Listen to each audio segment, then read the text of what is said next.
Antes que nada, buenos días a todos. Soy Eduardo Gómez Becer, el responsable de la Mesa de Sanidad de la Confederación de Empresarios de Cádiz. Os doy la bienvenida a todos a esta videoconferencia que bueno, llevábamos un tiempo preparando y creo que puede ser de muchísima utilidad y orientación para los momentos que estamos viviendo por la información que seguro que ahora Carlos nos va a transmitir.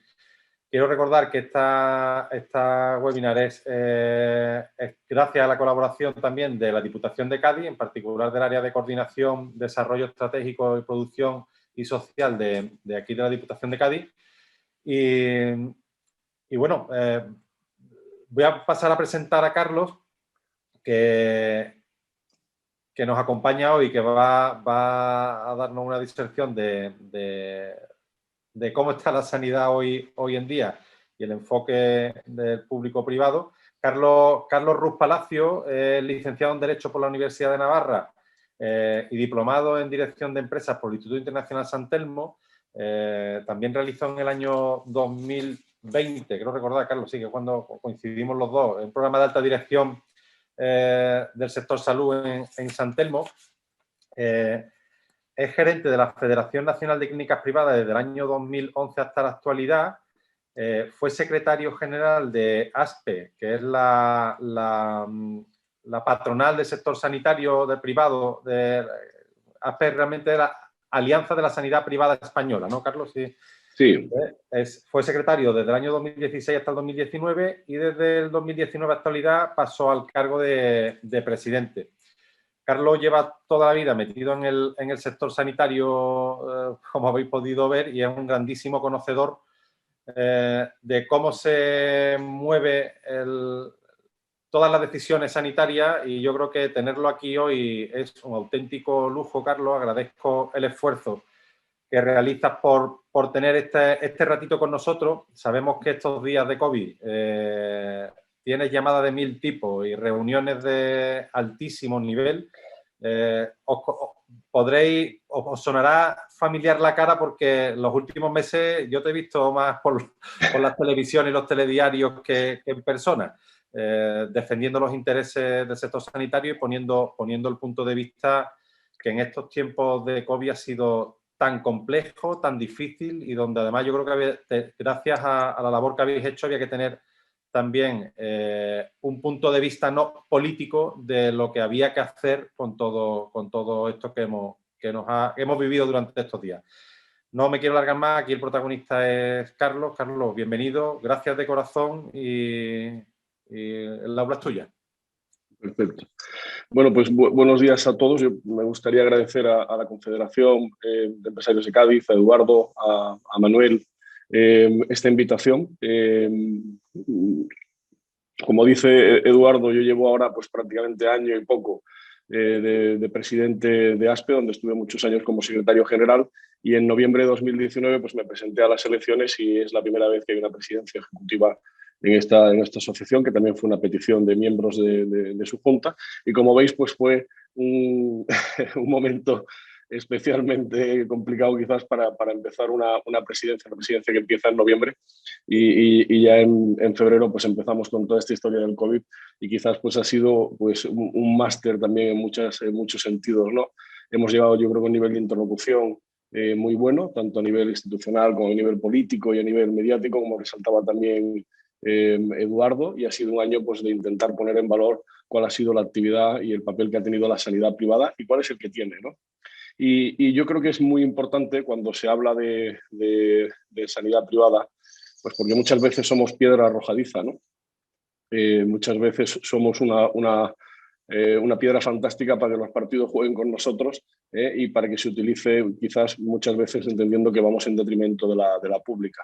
También en este tipo de intervenciones pues me gusta mucho daros datos e información. Voy a intentar hacerlo de una forma pausada, voy a intentar hacerlo de una forma que no abrume y contándoos también un poquito qué hay por detrás de esos datos y esa información, pero sí me gustaría en cualquier caso pues compartirla con vosotros. Me dejáis un segundito para compartir la presentación y os cuento también un poquito quiénes somos, ¿no? en ASPE, ¿no? Yo la he titulado la presentación como la colaboración público-privada de la sanidad en Andalucía, aunque también os voy a dar algún dato por comparación nacional para que veáis cómo estamos en Andalucía con respecto al resto del país. Sí empiezo pues, hablando brevemente de ASPE, porque nosotros éramos la Federación Nacional de Clínicas Privadas, que es una institución fundadora de COE, patronal, que después, hace 4 años, 5 ya, pasa de ser la Federación Nacional de Clínicas Privadas a la Alianza de la Sanidad Privada Española. Es una patronal sectorial de ámbito nacional que está dentro de COE, donde tenemos pues, casi 1.300 centros entre hospitales y clínicas, y dentro de esos 1.300 pues, tenemos el 80% de los hospitales privados que hay en España, ¿no? Con una fuerte presencia, como podéis ver en el mapa por la intensidad de los colores, pues allí donde también tenemos una mayor presencia de la sanidad privada, ¿no? Yo creo que Madrid, Cataluña, Andalucía, el Levante, ambas, o sea, tanto Canarias como Baleares, ¿no? Murcia, Galicia, pues son las zonas de mayor presencia, ¿no?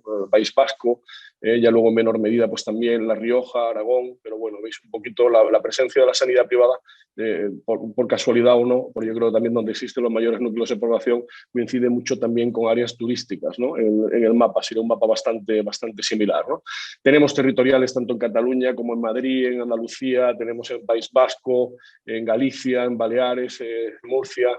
Bueno, pues también donde se comentaba un poquito que hay un mayor peso. Papel de una patronal, y me gusta utilizar la palabra porque suena arcaica, pero es nuestro papel, defender y representar a un sector, ponerlo en valor, y también defender sus intereses, tanto a nivel político como a nivel de comunicación. Yo creo que la comunicación cada vez es más relevante.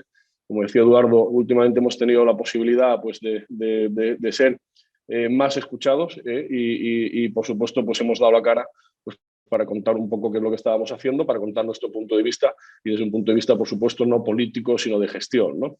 Luego, como institución, pues estamos en la Europea de Privados. Estos son datos de la última asamblea, pero os los actualizo. Ahora mismo yo estoy en el Comité Ejecutivo de la Unión Europea de Hospitales, donde están pues, prácticamente todos los países que conforman la Unión Europea. Estamos también en el Comité Ejecutivo de la Confederación de Empresarios Española, de COE, donde tenemos la presidencia de la Comisión de Sanidad. Estamos también en el Comité Consultivo del Consejo Interterritorial, que a muchos posiblemente os sonaría poco antes de esta crisis, pero que ahora está bastante mediatizado también. Pues nosotros hay un comité que se reúne previamente a las reuniones de este consejo, donde nosotros también participamos. Bien. Y bueno, estamos en otras muchas instituciones, como puede ser, por ejemplo, también CEPIME, ¿no? Para contaros, y vamos a hacerlo en este orden, primero os voy a contar un poco qué aporta el sector sanitario privado, tanto en Andalucía y el comparativo nacional, y después vamos a entrar también en cuál ha sido nuestro papel durante esta crisis del COVID. Mi intención es hacer una presentación que tampoco se alargue en exceso, en tiempo, y después poder mantener un debate y resolver más dudas, ¿no? También porque creo que es más interesante, en muchos casos más enriquecedor el debate que el hecho de que yo os cuente aquí y os dé muchísimos datos o información solo, ¿no? Lo primero es que hemos cogido 3 ejes. Este es un estudio que hemos realizado en plena pandemia. Es un estudio realizado durante el año 2020. Quiere decir que ahora mismo no tenemos datos más actualizados. ¿Y qué contamos? Contamos cuál es la actividad que realizamos a nivel privado, contamos cómo es nuestra relación con la administración, los conciertos, y también decimos cuánto cuesta el trabajo que realizamos. Hemos realizado un estudio que es bastante difícil de comparativo de precios entre lo que sería el coste público, la tasa pública, publicada en boletín, y cuáles son los precios con los que trabaja la administración cuando acude al sector privado, ¿no? Pues ya sea por lista de espera o por necesidad de algún tipo de equipamiento que no tenga, en el caso de diagnóstico por imagen, por ejemplo, ¿no? Entonces, las primeras cifras que os doy es que en Andalucía el sector privado hace el 40% de las intervenciones quirúrgicas. Es un dato que es levemente superior al nacional, que estaría en un 37%.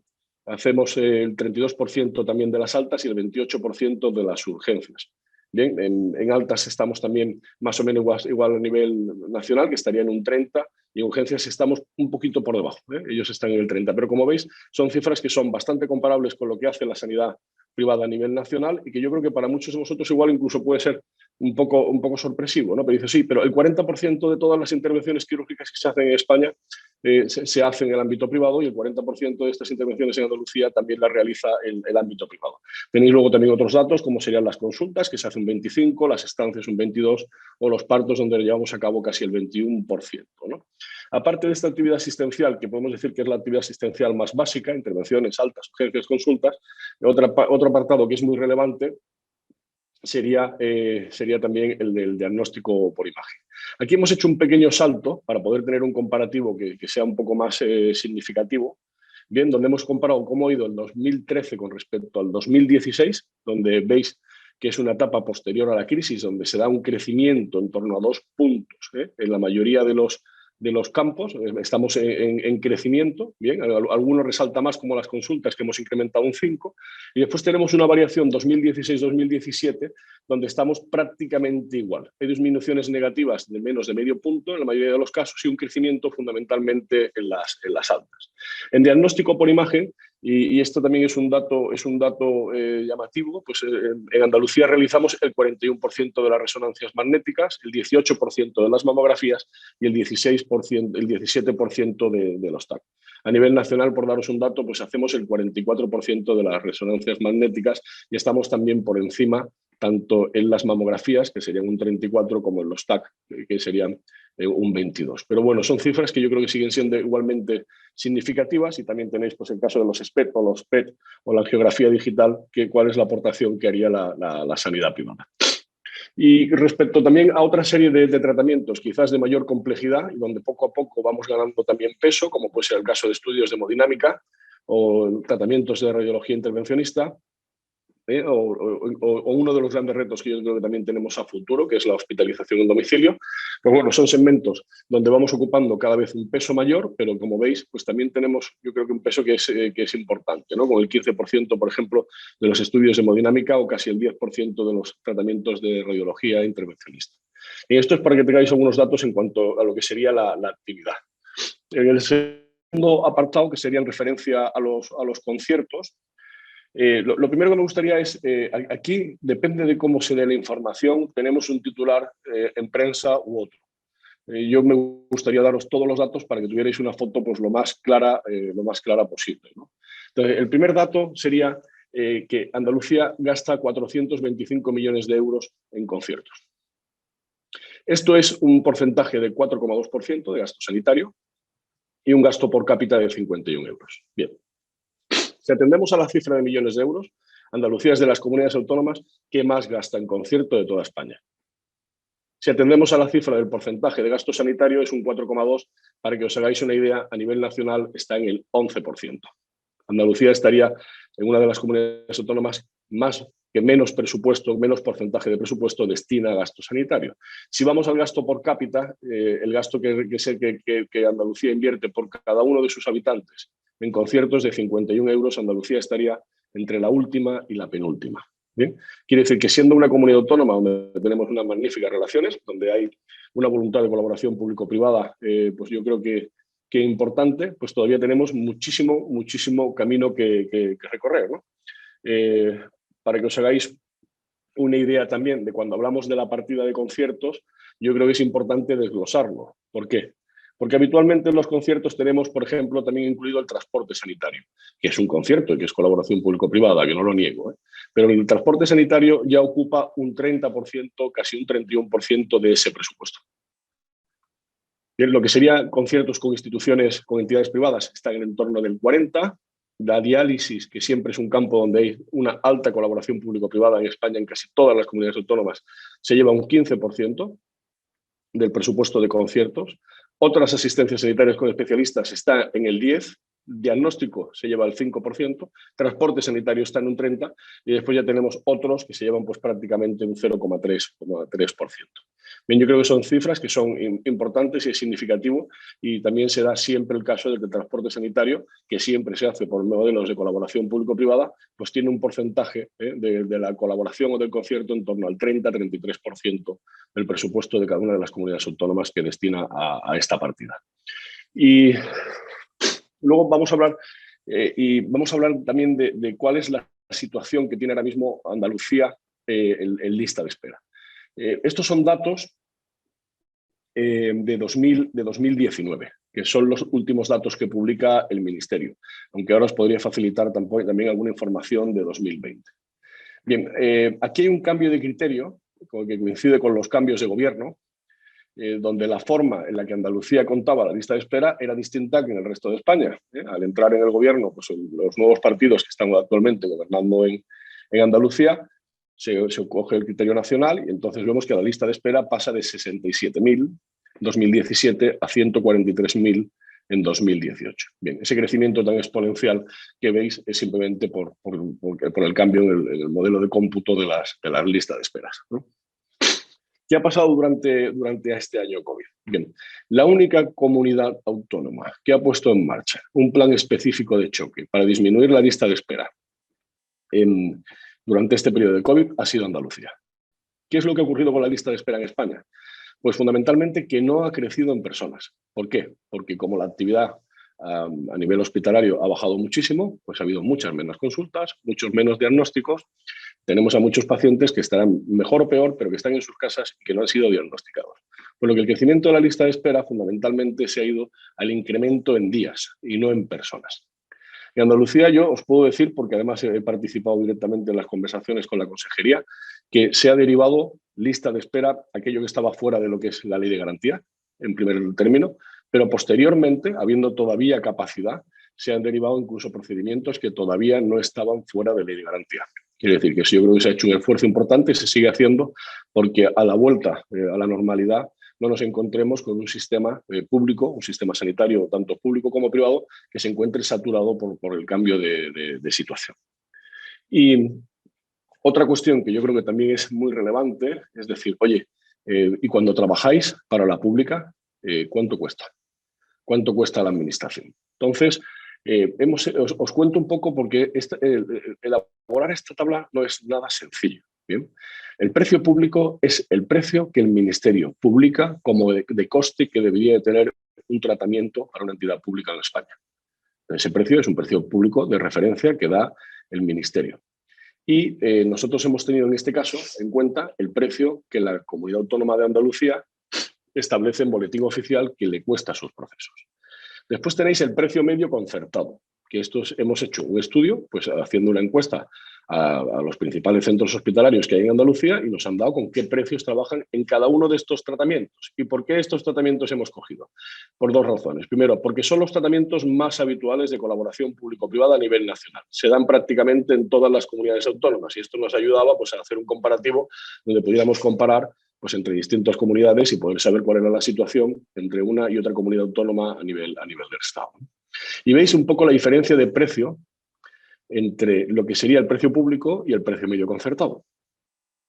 Veis que estamos casi en el entorno del 50 y el 80% menos de coste. Con una excepción, las resonancias magnéticas, donde en nuestro caso estamos en un 111% por encima. Además con un peso específico, como habéis visto antes, que es importante.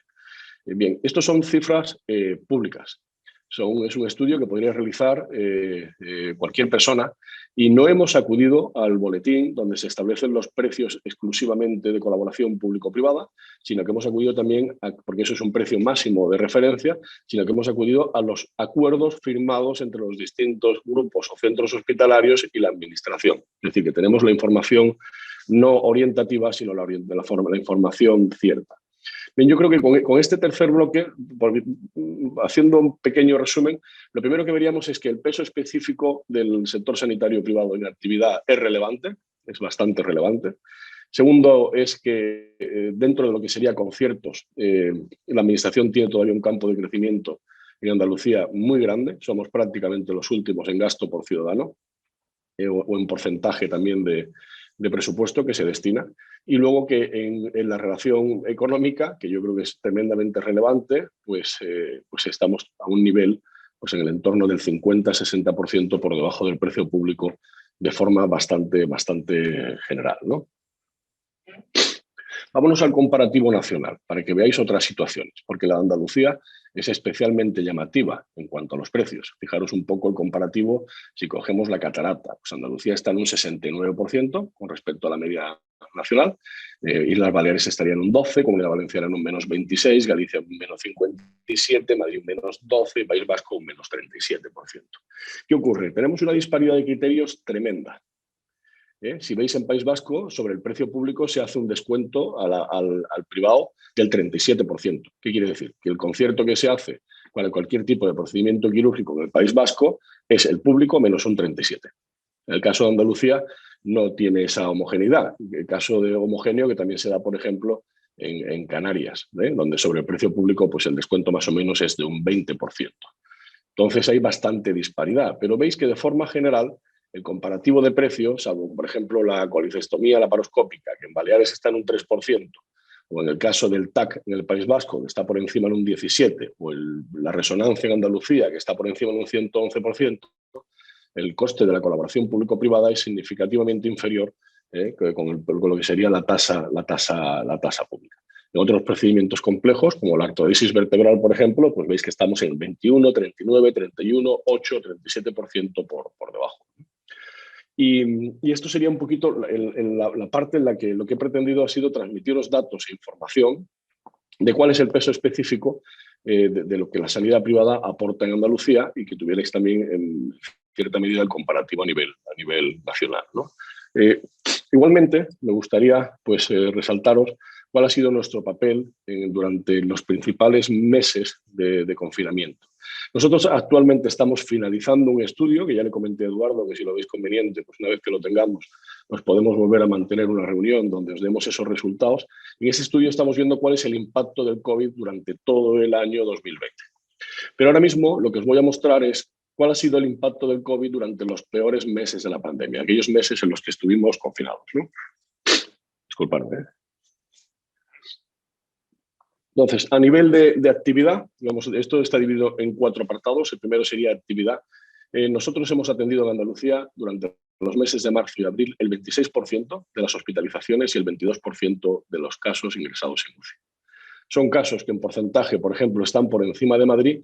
Lo único que ocurre es que el número de casos en Andalucía en aquellos meses pues, fue muy liviano, mientras que en Madrid pues, teníamos un teléfono con un mando único de hospitalización y un mando único también a nivel de UCI, donde cama que se quedaba libre en cualquiera de los 2 apartados, llamábamos y enseguida se nos mandaba o se nos derivaba desde el ámbito público pues, a un paciente. Bien, porque el nivel de saturación que tuvo Madrid pues fue total y absoluto. De hecho, allí tuvimos que duplicar y triplicar UCIs, utilizando las zonas de reanimación posanestésica o utilizando los quirófanos y modificando los respiradores de quirófano para poder dar abasto a la atención a pacientes. ¿Y qué nos pasó en Andalucía? Pues en Andalucía, que a pesar de que atendimos al 26% y al 22%, pues tuvimos una incidencia de COVID bastante baja. ¿Qué circunstancia hubo que nos impactó de una forma muy importante? Pues que mientras que en Madrid teníamos todos los hospitales llenos de pacientes COVID o atención a pacientes de otro tipo de patologías, la medida que se tomó fue igual para Madrid que para Andalucía que para el resto de España. Y es que se nos consideró esenciales. Y no se consideró esencial solo al ámbito hospitalario que tenía UCI y capacidad de atención a paciente COVID, sino que se incluyó también a muchos otros sectores o muchos otros tipologías de centros que no tenían la capacidad de atención a paciente COVID. Al considerarnos esenciales, no se nos permitió acogernos a ERTE.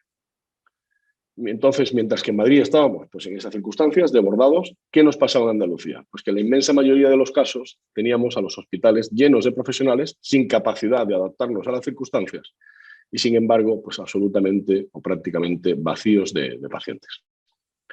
Bien, ¿por qué? Porque estas son las caídas de actividad que tuvimos durante esos meses.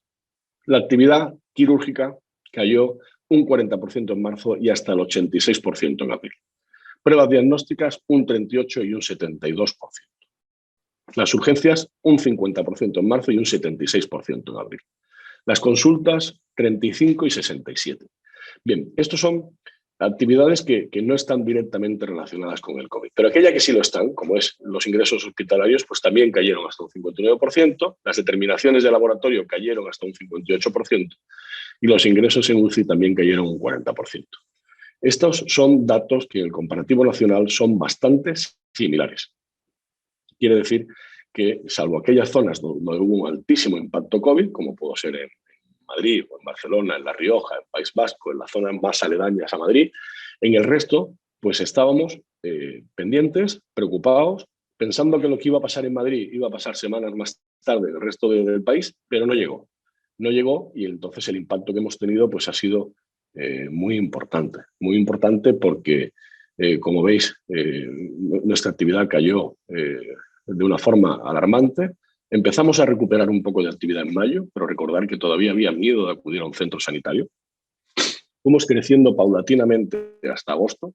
En agosto estábamos en un 80% de actividad si nos comparamos con agosto del año anterior. Y en agosto llega la segunda ola, que todos la esperábamos para septiembre y sin embargo se adelanta. Por lo que no volvimos a tener una actividad similar a la del año anterior y ya estábamos inmersos en la segunda ola y bueno, luego posteriormente, como todos hemos vivido, pues la tercera. Por lo que ha habido pocos meses de una actividad normalizada y el impacto para el sector pues, ha sido muy importante. A pesar de ese impacto, en Andalucía, el 83% de los centros contrató nuevos profesionales y el 39% no realizó ningún tipo de medida de reducción de empleo. De hecho, si comparamos abril desde 2018 con el 19, el crecimiento fue de un 19% de la plantilla y hay una leve disminución entre abril de 2019 y 2020 del 1%. Del 1%. Y a nivel de inversiones, el COVID, en este estudio que hicimos de hospitales de Andalucía, pues supuso que se cancelaran inversiones por valor de 33,1 millones de euros, fundamentalmente en obras previstas en los centros sanitarios o compra de algún tipo de equipamiento tecnológico, y sin embargo pues, se incrementaran de forma muy significativa pues, las compras en material COVID, ¿no? Equipamiento, respiradores, adecuación de espacios, otras inversiones realizadas que se realizaron inversiones por valor de 1,3 millones, ¿no? Y en las compras hay un dato que es tremendamente llamativo, ¿no? Y es que solamente en los meses de marzo y abril de 2019 se compró un 24% más que todo solamente en marzo y abril de 2020 se compró un 24% más que en todo el año 2019. Nos encontramos en un momento donde había una competencia entre todos los países por hacerse con material, donde, acordaros que el primer cuello de botella fueron los EPIs, y ahí pues compramos, por ejemplo, las mascarillas quirúrgicas a un 1.952% por encima del precio al que comprábamos en diciembre del 19. Solo 3 meses más tarde estábamos comprando casi un 2.000% más. Como veis también, pues las FFP2 a un 351, los monos a un 335, las batas a un 178. Quiere decir, un impacto tremendo, ¿no? Y este es un poco el papel que hemos tenido. Por supuesto, yo creo que llegar a un acuerdo con la Administración para realizar un plan de choque específico en lista de espera, en el caso de Andalucía, ha sido muy positivo. Llegar posteriormente a un acuerdo para la atención a los pacientes COVID, pues también ha sido, yo creo que muy positivo. Y ahora estamos cerrando también con la Administración la participación de la privada en la campaña de vacunación, donde ellos entienden que tanto hoy por hoy, por el volumen de vacunas, pues no somos necesarios, pero que nosotros sí hemos hecho consciente a la Administración es que hay que estar preparados. Por si llega a volumen suficientes, tener ya prevista la colaboración público-privada y si luego no hace falta, pues no hace falta, pero en cualquier caso tenerlo previsto. Y con esto finalizaría la presentación y quedo más a vuestras preguntas. Espero que haya quedado medianamente claro, espero que no haya sido demasiado carga de datos, pero sí quería que tuvierais una foto muy clara, con cifras y con un estudio pues, que hemos intentado que sea lo más serio posible, ¿no?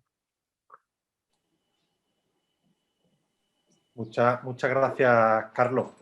Hoy comentar a todo el mundo que ha enganchado que las preguntas que quieran hacer las ponéis por el chat del propio sistema y Manu nos las irá pasando y trasladándose a Carlos para que esto no sea muy complejo a la hora de gestionarlo, ¿vale? Yo sí, Carlos, si me permitís todo, a ver, me gustaría hacerte alguna pregunta y empiezo por cómo has sentido, vivido durante estos meses esa colaboración o situación en la que hemos estado durante el COVID con la administración pública, tanto nacional como aquí en Andalucía. O sea, ¿cómo la has vivido? Si la has visto favorecedora, si ha sido colaborativa. Me consta que la disposición de la sanidad privada ha sido absoluta y total para la colaboración. Pero bueno, me gustaría saber qué es lo que te has encontrado.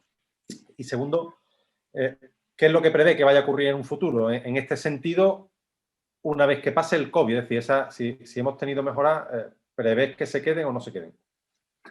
Bueno, nosotros antes de que se produzca el estado de alarma, en la semana anterior mandamos un mail y hablamos con el ministro y le pusimos a disposición todos los recursos de la privada. De hecho, cuando se declara el estado de alarma, cuando se va a declarar el sábado antes, el ministro me llama y me dice: Carlos, esto no va porque hay algún problema. De hecho, la disposición y la colaboración de la privada está siendo idílica, está siendo perfecta, pero tenemos que tomar esta medida por si se diera cualquier tipo de problema, ¿no? ¿Qué es lo que ocurre luego? Pues que, desde mi punto de vista, Eduardo, ha habido poca valentía. Ha habido poca valentía en varios sentidos. Yo os cuento, por ejemplo, algún capítulo, ¿no? Hay algún momento en el que en Madrid faltan respiradores, se está determinando qué personas que necesitan un respirador en función de la edad y sus circunstancias lo reciben y cuáles no. Y mientras en Andalucía, pues, por ejemplo, tenemos una capacidad disponible de respiradores muy alta. El Ministerio, en aquel momento, en vez de llamar a las autonomías y decir: oiga, pues usted mándeme 25, usted 10, usted 15, usted 20, usted 40, pues yo creo que políticamente será un paso muy difícil. Cada comunidad autónoma estaba muy asustada, pensando en lo que le iba a llegar. Todos pensaban que esto iba a acabar llegando en aquel momento y no pasó. No pasó en la mayoría de los casos. Pues se nos pide a nosotros que mandemos respiradores. Tenéis que imaginar, en medio del confinamiento, pues nosotros buscando respiradores para mandar a Madrid. Y mandamos pues unos 100, algo más de 100 respiradores, cosa que fue bastante complicado, ¿no? Y yo en muchos casos he visto, pues, a un ministro con muchas ganas de hacer las cosas bien y muy limitado por los socios de gobierno. Yo, disculparme, pero es que esta es la realidad que hemos vivido.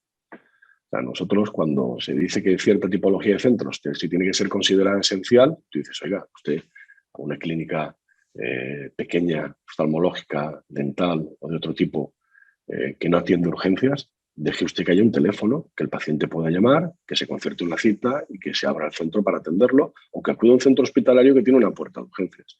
Pero no obliga a esta tipología de centros a estar, ¿no? Y siempre nos encontrábamos un poco con el escollo de los socios de gobierno. Nos encontrábamos con una dificultad y ahí que echábamos de menos. Pues echábamos de menos lo que yo creo que han echado de menos, pues, muchísimos ciudadanos, que hubiera un pacto donde durante una circunstancia tan crítica se dejara un poco el sesgo ideológico, se dejaran estos problemas y se hiciera, pues, una unión entre los distintos partidos para hacer la mejor gestión posible de la crisis, no para utilizarla, ¿no? Ha habido temas de los que nos hemos enterado por el boletín oficial del Estado. Dices: oye, esto no puede ser, teniendo una interlocución y una línea abierta permanente con este ministro y con otros. Pues esto tenía bastante poco sentido, ¿no? Este es el caso más nacional. En el caso de las comunidades autónomas, para mí ha habido dos que han sido más ejemplares en el comportamiento, que han sido Madrid y Andalucía. Primero, porque desde el principio se establecieron unas mesas de coordinación a nivel autonómico. En el caso de Andalucía, también mesas provinciales, donde, por ejemplo, pues, en vuestro caso, pues con la delegada de salud de la Junta en Cádiz, ¿no? Y era una correa permanente de transmisión de información. Nosotros íbamos notificando cada caso que teníamos, cada test que realizábamos, cada alta, cada paso que se daba con cada paciente. Todas las mañanas y todas las noches se cargaba esa información. Cualquier medida que se fuera a tomar previamente era consensuada y hablada. No hubo nada por sorpresa. Y yo creo que esto, pues, también fue importante. Y estas dos comunidades, pues en ese sentido, pues yo creo que han sido las que mejor, ¿no? Con Andalucía, ¿yo qué pega te pondría, por ponerte alguna? Una importante, y es que esa situación de tener que estar con todos los recursos a disposición pero sin actividad, no la tuvieron otros sectores. Es decir, ¿el impacto del sector turístico es más alto que el sanitario? Dice: sí, es que su caída de actividad ha sido del 100%. Pero ellos han podido cerrar, dejar de comprar, dejar de gastar. Dice: sí. O sea, el único sector, o de los pocos sectores, que se ha tenido que mantener obligatoriamente en activo en todos los niveles, que yo creo que en el hospitalario es lógico que lo tuviera, pero no fuera del ámbito hospitalario, y que sin embargo no ha tenido actividad, ha sido, por ejemplo, este, ¿no? Ha habido comunidades autónomas que han entendido que había que compensar, tanto por la actividad realizada como por la puesta a disposición de recursos. Y en Andalucía, por la actividad realizada se ha compensado, pero por la puesta a disposición de recursos, no. Y esto se va a llevar por delante muchísimos centros, fundamentalmente pequeños, porque en el ámbito hospitalario estamos en un momento de concentración y cualquier hospital antes de cerrar será comprado sin ningún tipo de duda. Pero los centros pequeños, el impacto para muchos de ellos ha sido brutal, ¿no? Y Carlos, ¿qué ¿qué cambios entiendes que ha habido en el sistema sanitario en general, pero en particular el privado, a consecuencia del COVID? ¿Y que crees que va a tener prolongación en el futuro? Es decir, no sé, el tema que está tan de boga ahora de la digitalización, Bueno, sí, ha sido una especie de máquina del tiempo, ¿no? O sea, cuestiones que queríamos ir introduciendo. Nosotros anunciamos, de hecho, en noviembre, que queremos poner en marcha el Instituto Tecnológico Sanitario para potenciar, pues, desde cuestiones medioambientales, digitalización, big data, terapias genéticas, es decir, todo esto nuevo que dice que llega y que tiene que llegar al ámbito sanitario privado, y que además el ámbito sanitario privado ha sido tradicionalmente punta de lanza. Es decir, el primer Da Vinci entra en San Sebastián, en un centro privado, ¿no? Y el primer máquina de protones para terapia oncológica, pues las dos primeras se han implantado en el ámbito sanitario ahora en Madrid. Pues necesitábamos seguir siendo esa punta de lanza, pero sin embargo la telemedicina o sea, cuando nos planteábamos hablar con una compañía aseguradora y decirle que nos abonara una consulta por videoconferencia, pues nos parecía imposible. Y esto ya hoy por hoy es una realidad. Entonces ha habido muchas cosas que de pronto hemos pegado un salto que a lo mejor nos hubiera costado 4 años, ¿no? Hemos pasado, por ejemplo, también a un formato ahora en el ámbito privado ya disponible de receta electrónica. Es decir, donde ya o con un código QR o con tu DNI te identificas en la farmacia en cualquiera y se te dispensa el medicamento. Pero yo creo que ha habido una serie de cambios que son muy relevantes. Nuestra actividad es presencial, pero también es cierto que esa es la nuestra, ¿no? Pero el seguimiento de muchos pacientes, por ejemplo, si vemos los datos de participación de la privada de Andalucía, pues en la atención domiciliaria estamos muy lejos. Pero ahora se han puesto en marcha una serie de tecnologías que, por ejemplo, nos pueden dar una gran capacidad de crecimiento en ese área o que nos pueden ayudar a la atención a pacientes crónicos, que, como sabes, cada vez es mayor el envejecimiento de la población, la mayor esperanza de vida, pues hace que el número de pacientes crónicos sea altísimo, y estamos hablando de que casi el 80% del gasto sanitario se produce por encima de los 60 años. Entonces, ahí estas tecnologías tienen obligatoriamente que jugar un papel importante, y yo creo que, como bien decías, muchas han llegado para quedarse. Gracias. Has comentado el tema de las aseguradoras. Sí. Tú sabes que esto en el sector sanitario privado es un gran caballo de batalla en las negociaciones anuales por lo que nos pagan por los servicios que se les presta. Me consta, o por lo menos creo, que durante la pandemia las aseguradoras han continuado creciendo en cuanto a asociados que han ido creciendo en sus seguros, pero el gasto por parte de ellos entiendo que se ha disminuido por esos meses de poca afluencia de pacientes a los hospitales. Entiendo que sus cuentas no habrán sido malas durante el año pasado. Pero no sé cómo se prevé la negociación con ellos a futuro, si nos van a permitir mejorar esos ratios, esos índices que tenemos con ellos, o cómo ven las negociaciones con las aseguradoras los próximos meses, años. Yo creo, Eduardo, que su comportamiento ha dejado bastante que desear. Y te doy una serie de datos que yo creo que son importantes, ¿no? Primero, el peso específico que tiene la aseguradora dentro de esta facturación. De media, un 65% de la facturación de un centro sanitario proviene del sector asegurador. Quiere decir que son nuestro principal aliado.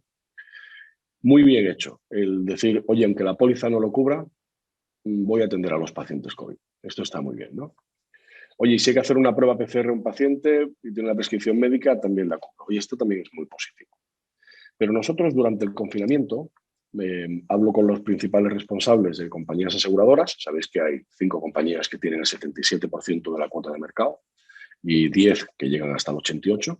Entonces dices, oye, con las 5 primeras prácticamente he tocado casi todo lo que es especialmente relevante, ¿no? Y les decimos, oye, tenemos que hablar. Es que yo no pongo a disposición tuya un profesional que atiende a un paciente. Yo pongo a tu disposición un servicio. Y si tú quieres que este servicio esté vivo, tenemos que hablar, porque lo que no podemos hacer es pasar la facturación tuya de X a 0. Tenemos que llegar a un entente. Y ellos nos dicen que hay un problema con competencia.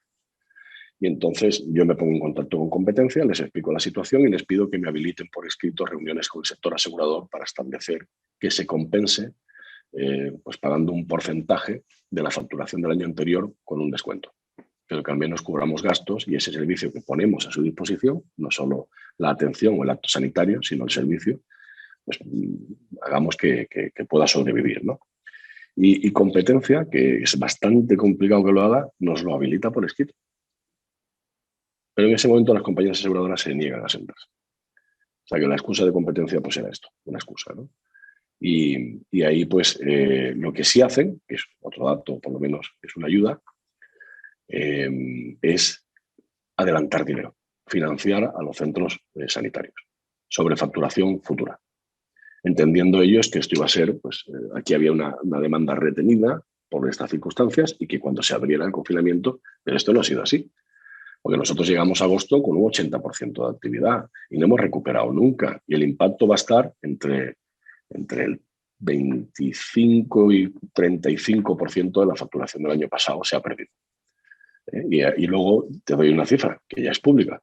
El incremento de beneficios ha sido un 50% de las compañías aseguradoras en el año 2020. Solo en el ámbito del seguro, de salud. Si nos vamos al de tráfico, el beneficio, el incremento del beneficio es de un 59%. Entonces yo creo que ahí han sido, en ese sentido, poco solidarios. Todavía están a tiempo, pero que cara a la negociación con las compañías aseguradoras, al menos que sepáis dos cosas. Son nuestro principal aliado, pero tienen que entender que no estamos vendiendo, que nosotros no somos un taller que arreglamos un coche. Entonces la dinámica del seguro de salud no puede ser el de auto. No puede ser. Porque nosotros nos dedicamos a dar atención sanitaria. Y la calidad y la accesibilidad son nuestro valor fundamental diferencial. Y si vamos a un negocio de taller, dejaremos de perder esa accesibilidad y esa calidad y entonces no tendremos sentido. No tendremos sentido. Yo perdonar que sea así de claro, pero esta es mi opinión. Por supuesto, entiendo que discutible. Eduardo, creo que había alguna pregunta en el... Hay una pregunta en el chat, si quieres os la traslado. Carlos, preguntan si cree que habrá cambios respecto a la promoción de la salud y la prevención, especialmente a través de la aplicación de tecnologías TIC tras el COVID. Pues vamos a ver. Mire, si a mí me pagan por intervenir, intervengo. Si me pagan por prevenir, prevengo. ¿Por qué digo esto? Porque cuando vamos a los modelos de gestión, por ejemplo, en el ámbito público, dice, oye, al hospital público yo le doy una cantidad y ¿qué hago? Dice, ¿lo hago por lo que ha gastado hasta ahora? Dice, sí. Dice, ¿y si ahorro? Dice, pues no pasa nada. Te doy menos presupuesto. Y si gasto más, dices, bueno, no te doy más presupuesto. No hay un incentivo al ahorro, ¿no? Dice, oye, vamos a hacerlo por cápita. Vamos a hacerlo por cápita. Y dices, bueno, es un modelo que mejora también un poco, ¿no? Oye, vamos a hacerlo por cápita, pero vamos a tener en cuenta también la edad de la población, cuáles son las patologías más recurrentes en este tipo, y entonces vamos a intentar. Bueno, son modelos que van mejorando en eficiencia. Oye, vamos a hacerlo por ver cuánto menos viene una persona al hospital. Vamos a pagar una cantidad y si hay un ahorro, parte va al trabajador y parte en inversión, en mejoramiento, equipamiento y tecnología. ¿Qué quiere decir? Oye, estamos en el ámbito sanitario, pero tanto en el ámbito público como en el ámbito privado, nuestras decisiones están muy limitadas por aquel que financia, por el ámbito asegurador, por el ámbito público, por aquello por lo que se nos contrata. Entonces, la prevención, bueno, yo creo que lo que se van a hacer es mejorar mucho los sistemas de información y de comunicación. Era mucho más interesante cortar la cinta de la apertura de una nueva quirófano robotizado o de una nueva máquina de diagnóstico por imagen que fuera importante que de un sistema de información. Y en salud pública, Andalucía por lo menos tenía una pequeña experiencia importante, pero que había dado ya que yo creo que ha sido también importante para que Andalucía la haga bien, con este brote que tuvimos en verano con el tema de la carne mechada, ¿no? Pero claro que hay que apostar en las nuevas tecnologías. Es que es el futuro. Si es que nosotros o mejoramos y somos capaces de ser todavía más eficientes a través de la aplicación de TIC y nuevas tecnologías, la marcha o la deriva que tiene ahora mismo el sector hará que muchos queden fuera. O sea, los centros sanitarios que son de carácter independiente o se especializan, son muy buenos en los y aplican nuevas tecnologías. Me gustaría, si queréis, os pongo algún ejemplo, ¿no? Pero, o sea, la reingeniería de procesos. Centro hospitalario en Madrid que solamente tiene urgencias de trauma y que se dedica solamente a trauma. Ahora, cuando un señor viene con un dolor de espalda, que puede ser una hernia, le dan una consulta. Y viene al médico, el médico lo ve y le manda una resonancia. La resonancia es informada por otro médico y entonces se le cita a consulta. En esa consulta el médico le transmite pues, lo que dice el informe y su opinión. Y se llega a un diagnóstico. Ese diagnóstico es una hernia. Para esa hernia se decide citar al paciente para una sesión de anestesia y después se le cita para una intervención. Esto es el modelo tradicional. Lo que acabo de contar no se llama la atención a ninguno, ¿no? Es lo que hacemos cada vez que vamos al médico. Bueno, pues estos señores han dicho no. ¿Por qué? Dices, porque yo hasta ahora lo que hacía, que cuando un señor venía, lo mandaba dentro de 15 días para la resonancia, 15 días para la consulta, 15 días para esto y al final 2 meses. Y lo que ha hecho ha sido darle la vuelta. Han dejado de citar así y han dicho, ¿qué capacidad tengo yo en resonancia? Tanto. Pues cuando un paciente llega, va a la consulta. Si necesita una resonancia, baja y se hace la resonancia. La resonancia se informa y se sube al médico. Y el señor está 3 horas y media en el hospital, pero sale diagnosticado. Y la siguiente es anestesia e intervención. Dice, oye, ¿y esto qué significa? Dice, nada. Es reingeniería de procesos pura y dura. Información. ¿Por qué, por ejemplo, un señor que lo tenemos esperando 1 hora en la sala de espera no le damos una tablet y que vaya en función de sus síntomas rellenando una ficha que hace que el médico gane muchísimo tiempo y se lo pueda dedicar al paciente? Pero estas son cosas que vienen. ¿Por qué no utilizamos luego ya está Big Data y otras cuestiones que son más desde el punto de vista del manejo de grandes datos? Pero que tengamos claro una cosa. Por ejemplo, cuando hablamos de Big Data no existe porque lo haga un solo grupo hospitalario. Big Data es grandes datos, por lo tanto tenemos que participar todos, si no, no vale. Perdonad porque me he enrollado un poco con esta respuesta, pero bueno, quería contaros algún ejemplo de cómo las nuevas tecnologías o las nuevas formas de enfoque, desde luego, van a ser fundamentales, ¿no?, en el futuro de este sector. Bueno, es interesante esa parte, Carlos, porque muchas veces lo vemos aún lejos. Hay grandes centros que están invirtiendo muchísimo dinero en esto y modelos más pequeños como podemos ser los centros sanitarios que estamos en Andalucía, quitando los grandes hospitales privados, muchas veces nos vemos perdidos en esto y tener información real de que esto está funcionando y que está llegando, yo creo que es vital de que nos demos cuenta de que esto no es que sea un sueño, no, es que está ocurriendo ya. Y hay muchos sistemas ya que ayudan y mejoran en la gestión de nuestros propios centros y que es el único camino que tenemos, además, para competir, si queremos competir. Sí, así es. Que es importante. Me gustaría... ¿hay alguna más? Sí, hay una mano levantada, pero no se puede hacer. Le estamos indicando a los asistentes que no se puede hacer por voz. Que por favor, aquellos que tengan dudas o consultas a trasladar al ponente, que lo puedan hacer vía chat. Me gustaría, Carlos, tratar otro tema contigo que durante estos meses también ha sido complejo y que yo creo que ha sido también un histórico dentro de la diferenciación entre público y privada, que es el personal y los profesionales.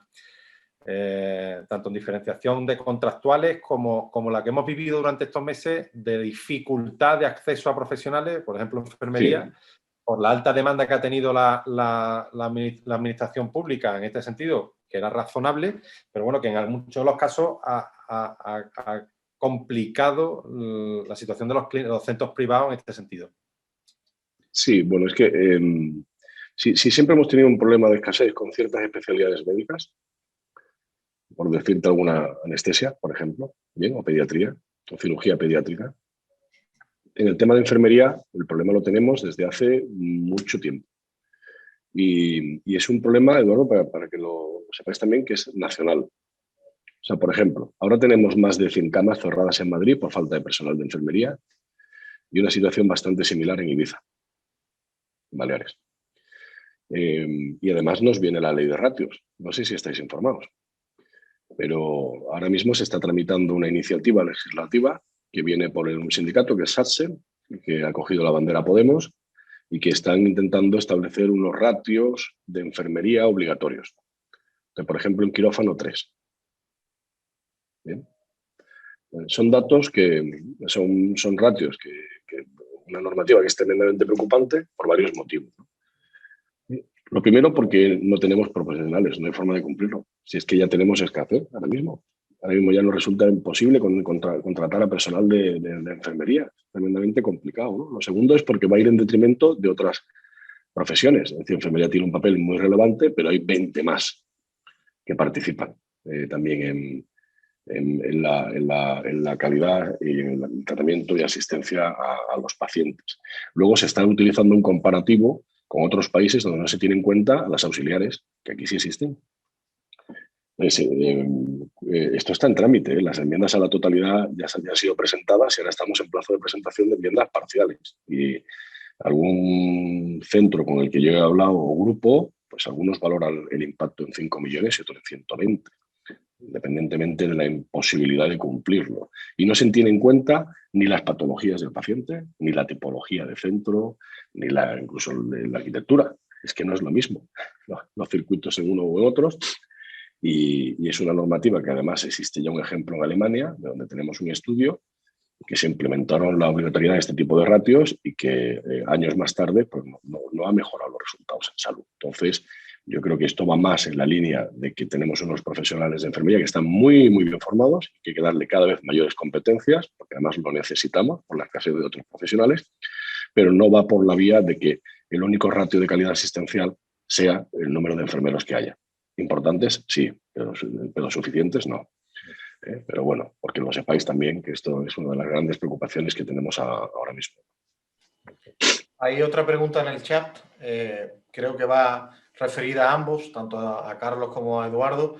Pone, ¿qué valoración merece el hecho que no exista una colaboración público-privada extraordinaria en Andalucía con empresas de transporte sanitario que no tengan convenios con el SAT, cuando de todos es sabido las demoras existentes en las peticiones de traslado de pacientes, en ocasiones más de 20 horas de espera, las cuales algunas han llegado a ser redireccionadas por los propios rastreadores a que cogíais en un taxi?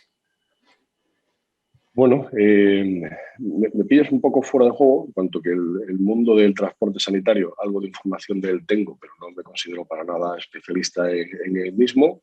Sé que hay 5 o 6 grandísimas empresas a nivel nacional y otras muchas pequeñitas, pero hay 5 o 6 que están casi presentes en casi todas las comunidades autónomas, que es un sector donde el margen es muy, muy, muy bajo y tremendamente complejo. También sé que sois de los que más nos habíais ayudado a mover respiradores a Madrid en el momento más crítico de la pandemia, sobre todo una empresa de Cádiz, de Jerez, que nos cedió casi 12 equipos de respiradores.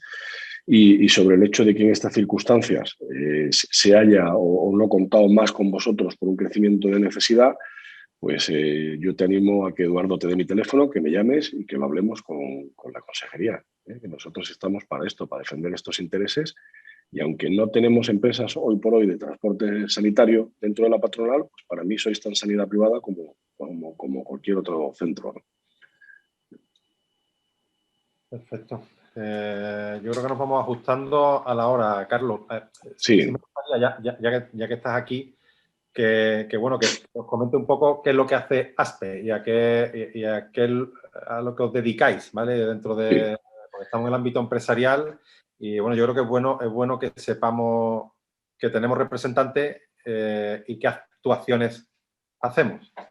Bien, pues os cuento, yo creo que muchas veces esto es como lo de, mejor os contamos qué estamos haciendo y os hacéis una idea, porque tenemos un equipo pequeño, pero aún así muy trabajador, de actualmente cosas que estamos trabajando. 1, ley de ratios, hablando con todos los partidos políticos. Se han mantenido reuniones desde la portavoz del Congreso del Partido Popular, portavoz de Sanidad de Vox, del PP, de PSOE, de PNV, RC, y explicando nuestro posicionamiento con argumentos y con datos. Estamos hablando con la Secretaría de Estado de Economía para establecer un protocolo que marque unas pautas en la relación compañía aseguradora centro sanitario. Hemos visto un precedente que es un protocolo que marca la Secretaría de Estado de Economía en el caso del agricultor y el supermercado, y hemos dicho, oye, pues esto se parece mucho.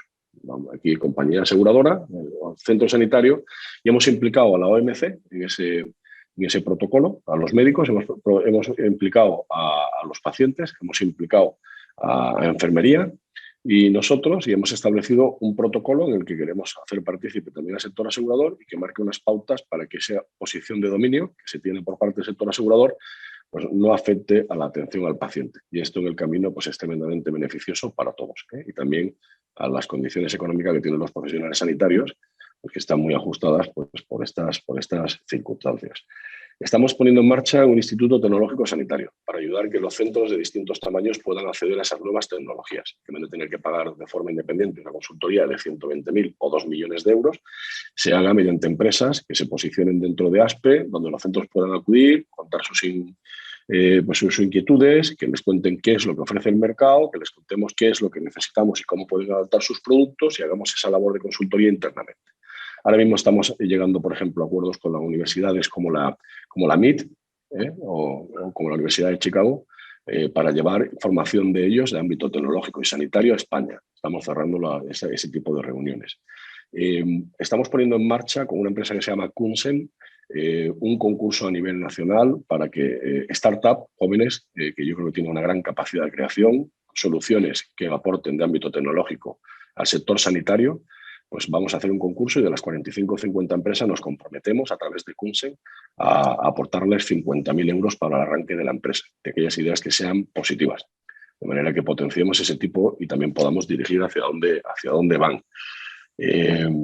No sé qué más decirte, es que aquí estamos haciendo un estudio, por ejemplo, a nivel europeo, pues de cómo ha sido la colaboración público-privada en tiempos de COVID. Mucha de esta información la estamos dando a nivel mediática, en las distintas formas, si hemos participado, cómo se han vacunado nuestros profesionales, por ejemplo, si estamos o no participando en la vacunación, cómo han sido los modelos de funcionamiento durante la pandemia y condiciones. Bueno, es que, Eduardo, es difícil, al final es nuestro día a día, pero al final tenemos una junta directiva que se reúne cada 2 meses, un comité que se reúne al menos mensualmente, llevamos 37 reuniones en los últimos 12 meses, y que cualquier incidencia que se va dando en el sector, pues vamos dirigiéndola y defendiéndola a nivel político, partidos, gobierno y a nivel mediático. O sea, también conocéis el convenio de daño cerebral.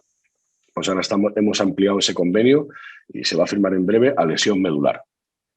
Pues esta es otra área, el área del convenio de tráfico, que donde ahora mismo estamos estableciendo un manual de criterio para la resolución de conflictos con las compañías aseguradoras y que estamos cerrándolo con ellas. Son muchas cosas, pero yo creo que con algunos de estos ejemplos, pues más o menos os podéis hacer una idea. Perfecto, perfecto. Pues yo, Manu, creo que nos estamos ajustando al tiempo clavado, ¿no? Porque tenemos previsto una hora de intervención. Carlos, yo sinceramente agradecértelo de corazón. Es un lujo, de verdad, de verdad. Además, tener un paisano en las altas esferas del sector sanitario, controlando lo que pasa y pudiéndolo trasladar al sector, de verdad es un lujazo. Gracias de corazón por tu cercanía. Te tomo la palabra de eso de que cuando avancéis con el informe de lo que ha pasado con el COVID durante los últimos meses, más allá de la primera ola, como ya tenéis, pues podamos volver a conectar y bueno, tenernos también a vuestra entera disposición. Ojalá la próxima vez lo podamos hacer en presencial, no en virtual. Eso significará que sería buena señal. Hemos pasado esto gracias a Dios. El sector, yo sé que estamos ahora todos en proceso de vacunación. Muchos estamos ya vacunados, todo el sector sanitario. Si los que no estén, quedará muy poquito. Espero además que eso se acelere y que en los próximos meses realmente podamos volver a cierta normalidad. Así que gracias otra vez, Carlos. Nada, hombre, Eduardo, si tú ya sabes que aquí tenéis un amigo y cualquiera de vosotros, por supuesto que podéis contar conmigo y que a vuestra disposición, si ese es nuestro trabajo, estar al final a vuestro servicio. Perfecto. Os lo agradezco y espero que haya sido muy interesante para vosotros. Yo al final voy contando un poco mi libro. Pero bueno, no siempre tenemos la facilidad de escucharlo con esta cercanía y la posibilidad de compartir ideas. Así que gracias de corazón, Carlos. Nos despedimos. Muchas gracias a vosotros. Muchas gracias. Hasta luego. Adiós.